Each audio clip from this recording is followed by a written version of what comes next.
काही लोक तर या पीजेच्या बाबतीत सॉलिड माहीर असतात. आमचा विनोद तसाच आहे.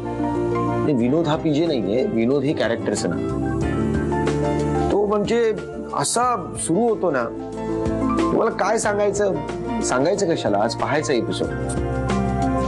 शलाका पवार आणि संतोष पवार यांच्यासोबत हा आगळा वेगळा मधुचंद्र. बोला, काय कंप्लेंट आहे तुमची? माझा नवरा हरवलाय हो. हरवलाय की पळून गेलाय? अहो, नुकतंच लग्न झालं होतं आणि आम्ही हॉटेल लिली बास्केट मध्ये हनीमूनला गेलो होतो. Lily biscuit? नवीन कंपनीचं बिस्किट आहे वाटतं, lily biscuit. Lily basket biscuit नाही, ते हॉटेलचे नाव आहे. काय म्हणजे नुसताच पळून गेला की त्याने आणखी काय केलंय? माझे दागिने आणि पैसे गायब आहेत. फोटो आहे त्याचा तुमच्याकडे? हो आहे ना.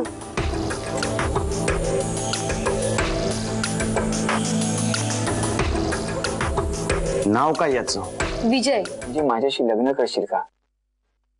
हे लग्नावरून एक जोक आठवला. म्हणजे ना, चिंगी एकदा चंदूला विचारते, चंदू लग्न झाल्यावरही माझ्यावर एवढंच प्रेम करशील ना? चंदू म्हणतो, का नाही?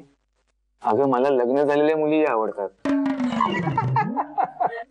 हे मस्त जोक होता. पण तुझ्या या कन्फ्युजिंग बोलण्याचा अर्थ काय घ्यायचा?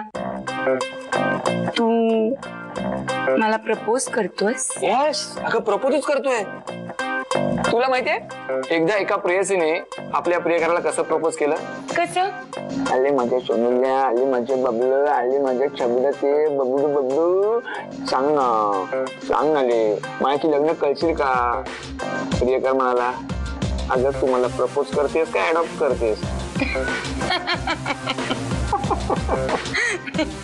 मी तुला अडॉप्ट करणार नाही हे मात्र नक्की. हा, मग मी तुझ्याशी लग्नच करते.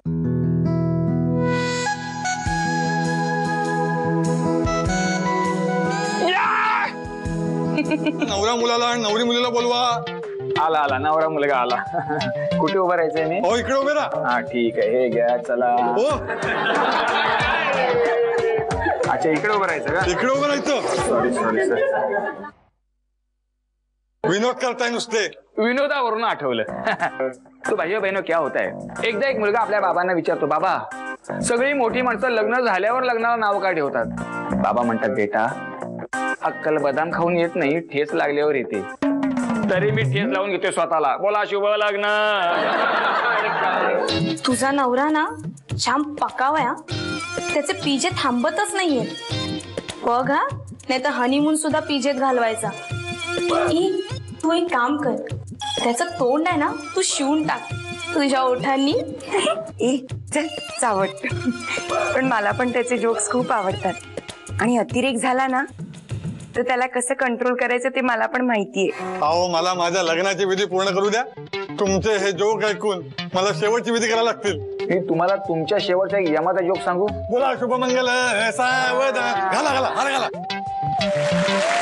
मला हेच हवं होतं. एवढे विधी होई पण वाट कोण बघणार? तू माझी बायको होण्यासाठी मी अजून नाही वाट बघू शकत. घाल घाल हार घाल हार घाल हार घाल. आई शाबास. हारावरून एक जोक आठवला मला.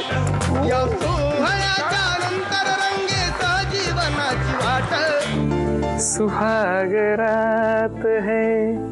वा वा वा, कसली गोड आहे ग तू. इथे नाही, हनीमूनला. हनीमून तू ठरवणारस ना? मग सरप्राईज आहे, हनीमून सरप्राईज. क्या बात आहे. ओरड, अजून मोठ्याने ओरड. म्हणजे आजूबाजूची माणसं धावत येतील, असा मला रेडीमेड ऑडियन्स मिळेल. माझा शो सुरू होईल. गप्प बस, काहीतरी बोलतोस. काय गपरे, परवा जायचंय हनीमूनला, तोपर्यंत शो बंद ठेवायचा.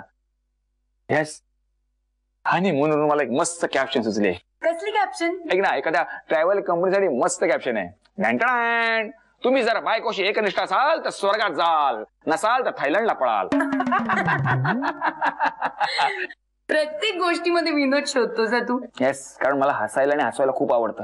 आयुष्यामध्ये भांडणं, वाद, दुःख, चिक्कार आहेत. या सगळ्यांवर एकच उपाय, जालिम उपाय, रामबाण उपाय, फक्त हसणं. तू आयुष्याकडे कधी गंभीरपणे बघतच नाहीस. अरे वेडे, आयुष्याकडे गंभीरपणे बघतो ना, म्हणून मी फक्त हसतो आणि हसवतो. एक लेटेस्ट जोक सांगू? आता काय? लेटेस्ट आहे. तुला माहितीये तो ऍपलवाला स्टीव्ह जॉब्स